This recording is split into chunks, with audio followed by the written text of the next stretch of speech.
On va passer, si vous voulez bien, un petit peu la deuxième partie de notre spectre. On essaye de faire un peu œil de fourmi avec différentes... Et donc... on va demander au docteur Lajonie, donc là maintenant, notre brochette de médecin, si je peux me permettre, pardon de vous traiter de brochette, hein, parce que chacun, encore une fois, est différent de la même façon. Docteur Lajonie, donc vous êtes, ce que je disais tout à l'heure, dans un établissement un peu spécifique, hein, qui est Framatome, c'est pas, je veux dire, l'industrie de base de tout le monde, c'est aussi une grosse structure, c'est une structure qui se développe beaucoup. Pour vous dire les choses par parenthèse, nous, on a de temps en temps quelqu'un qui est tout à fait remarquable, qui est une jeune ingénieure, elle, ergonome, et qui suit justement les questions d'intégration des innovations, et notamment d'impact sur les femmes, d'intégration des innovations, que ce soit les exosquelettes, les capteurs, et tout ça. Et donc c'est grâce à elle, je rends à César ce qui est à César, que j'ai eu le plaisir de faire la connaissance de Catherine, Catherine Lajonie. Donc Catherine, c'est à vous, je vais rebrancher et repartager mon écran. Pas tarder, voilà, tout l'écran. Pour vous passer la parole et peut-être peut-être Catherine, vous laissez vous présenter avec notamment votre cursus qui vous a amené, je dirais, à la fois comme médecin militaire à connaître, j'allais dire, que je dis ça c'est important parce que j'aimerais bien qu'on fasse un jour un focus sur les activités, j'allais dire, militaires ou d'intervention en crise. D'un certain côté, l'intérêt, enfin pardon de dire ça, mais c'est comme les sportifs, c'est qu'ils connaissent par essence les situations extrêmes. Et donc c'est toujours intéressant de regarder ceux qui se confrontent à ça. Donc voilà. Et puis vous avez aussi connaissance de ce fameux outil que vous avez maîtrisé dans une, j'allais dire, et utilisé dans une vie antérieure, et qui est l'outil Everest. Alors Catherine, c'est à vous, on vous passe le micro. Allez, écoutez, avec plaisir. Donc oui, vous l'avez dit, hein, moi j'ai une carrière en 2 temps, une première partie qui a été dans les armées, comme médecin militaire de l'armée de terre, hein, de corps de troupes, très clairement. Donc voilà, une première partie d'expérience, et puis au moment où on nous demande ce qu'on veut faire, si éventuellement on souhaite prendre votre retraite des armées, effectivement j'ai levé la main, et je suis allée assez naturellement en santé au travail, parce que l'habitude de faire de l'aptitude, parce que l'habitude de suivre les gens sur leurs conditions de travail, parce que l'habitude aussi de travailler finalement dans une collectivité. Voilà, et donc très naturellement je suis allée vers la santé au travail, donc je me suis reconvertie, hein, ça fait partie des prérequis de la faculté, et même dans ce parcours en santé au travail, j'ai commencé en service inter-entreprise, et puis assez naturellement je suis revenue vers du service autonome, toujours l'idée d'appartenir à une collectivité, et voilà, et d'être au sein d'une collectivité pour faire un travail de médecin. Voilà. Donc ça c'est pour ce qui est de mon parcours. Pour vous situer Framatome, vous en avez parlé, hein, c'est une entreprise un petit peu différente qui fait partie de la métallurgie, avec un risque très particulier qui est le risque nucléaire. Et sur cette entreprise-là, donc moi je suis sur le site de Lyon. Alors le site de Lyon est aussi un site un peu particulier, contrairement à ma collègue par exemple qui est à Châlons et qui suit que des personnes qui sont ce qu'on appelle DATR, c'est-à-dire exposées au rayonnement ionisant. Moi je suis une population qui est assez panachée, sur laquelle j'ai à peu près 2720 personnes dans mon effectif à suivre. Et parmi ces personnes-là, j'en ai que 20% qui sont vraiment des intervenants, qui vont en centrale nucléaire, qui sont exposés au rayonnement ionisant. Et sur ces 20%, je n'ai que, et alors vraiment là je dis que, à peine 8% de femmes, et je reviendrai là-dessus, parce que du coup, ce sont des personnes pour lesquelles on fait un suivi individuel, mais pour lesquelles les datas vont être très difficiles à trouver, puisqu'elles sont très peu nombreuses. Donc, avant qu'on ait des chiffres qui soient parlants, il va falloir les suivre, et il va surtout falloir tenir ces chiffres-là, arriver à les incrémenter et arriver à les suivre dans le temps. Donc très clairement, il faudrait qu'on crée une cohorte, si vous voulez suivre ces femmes qui sont plutôt des jeunes femmes dans le temps et qui sont exposées au rayonnement ionisant pour qu'on arrive à sortir quelque chose.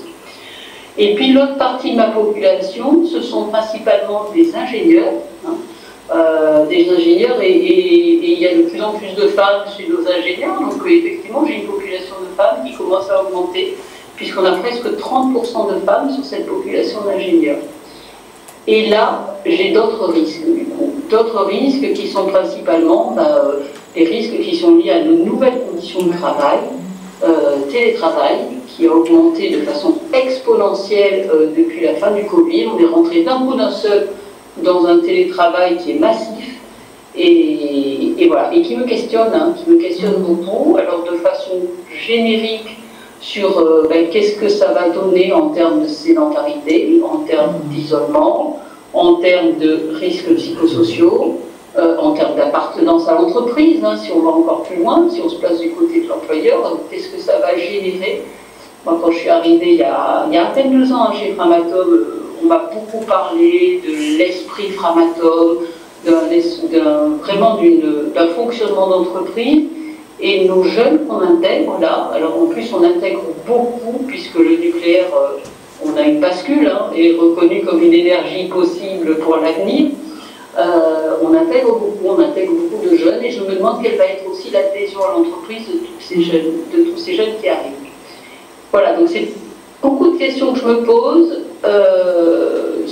en particulier sur la partie risques psychosociaux, vous l'avez dit, moi j'ai beaucoup travaillé, alors j'étais avant dans une autre entreprise avec de l'automobile, j'avais beaucoup travaillé avec Everest, qui est un dispositif qui est solide, qui permet l'anonymisation de données, qui permet de comparer des typologies d'entreprises aussi entre elles. Est-ce que je vous interromps 30 secondes, Catherine, est-ce que vous pourriez juste dire 2 phrases pour Everest pour les nuls? Alors, Everest pour les nuls, alors comment dire, c'est une façon d'intégrer dans un dispositif qui existe et qui a été mis en place par des médecins et des médecins du travail, d'intégrer des données qui du coup vont être anonymisées, et si on le fait bien on peut anonymiser mais de façon assez fine pour retrouver un petit peu ces petits, c'est-à-dire si on a une unité particulière, on donne un code particulier, et on a une 50aine de questions, c'est quand même assez poussé, ça va des risques psychosociaux aux conditions de travail, à tout ce qui peut être travail debout, travail posté, avec des risques qui sont clairement identifiés.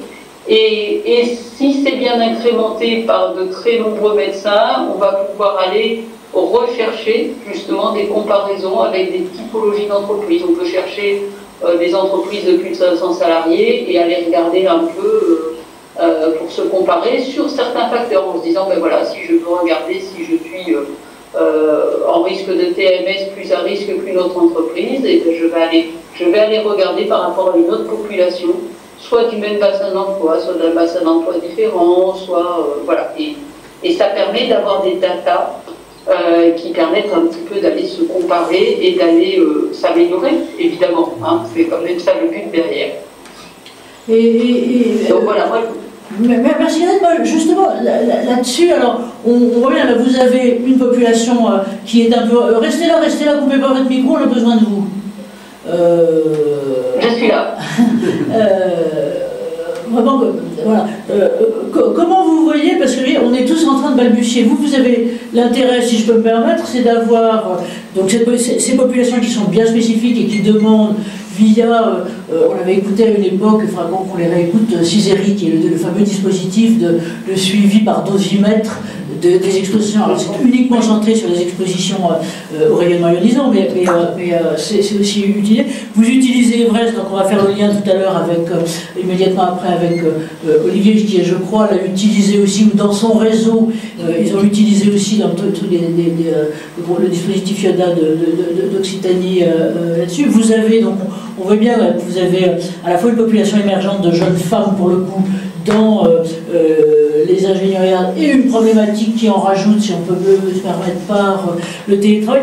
Comment vous voyez, vous, et comment vous auriez envie, si vous aviez toute l'attitude, pardon de vous poser la question un peu à blanc comme ça, qu'est-ce que vous aimeriez faire, si vous pouviez, sur cette question de femmes et de data? Parce que, je veux dire, encore une fois, nous, notre conviction, c'est que bien sûr, il y a tout ce qui est préoccupation individuelle, et donc là, les médecins du travail font super leur boulot là-dessus. Mais on a un vieux besoin, j'allais dire tous, et non seulement à l'intérieur de chaque entreprise ou de chaque secteur, mais globalement, d'avoir des données collectives qui permettent, j'allais dire, moi j'ai fait du market dans mon jeune temps, mais de la segmentation et des ciblages qui sont plus appropriés et qui sont d'un certain collectif pour permettre... Qu'est-ce que vous aimeriez faire, vous, voilà, si vous pouviez tout faire? Alors, si je pouvais tout faire, je pense qu'il faudrait utiliser justement l'outil Everest, moi qui me semble déjà fort robuste, et puis travailler éventuellement à amener des nouvelles questions ou des nouvelles rubriques pour le compléter. Voilà, pas partir de zéro, mais compléter quelque chose qui existe, qui du coup serait peut-être un peu plus adapté sur certaines questions à l'ère du temps. Et puis qu'on le remplisse collectivement, quoi, que finalement ça fasse quasiment partie des outils à remplir, en plus de notre DMST par exemple, on pourrait voilà, travailler en le remplissant à chaque visite périodique, ça aurait du sens. Merci à vous, parce que je crois que c'est une suggestion d'un de nos premiers, soit atelier interne, soit truc ouvert globalement, notamment là-dessus, parce que je crois, d'après ce que j'ai compris, moi je ne connais pas bien Everest, mais que ça a beaucoup évolué récemment, et justement de l'impulsion. Alors on va donner... Ah non, zut, je ne suis pas sur le bon truc.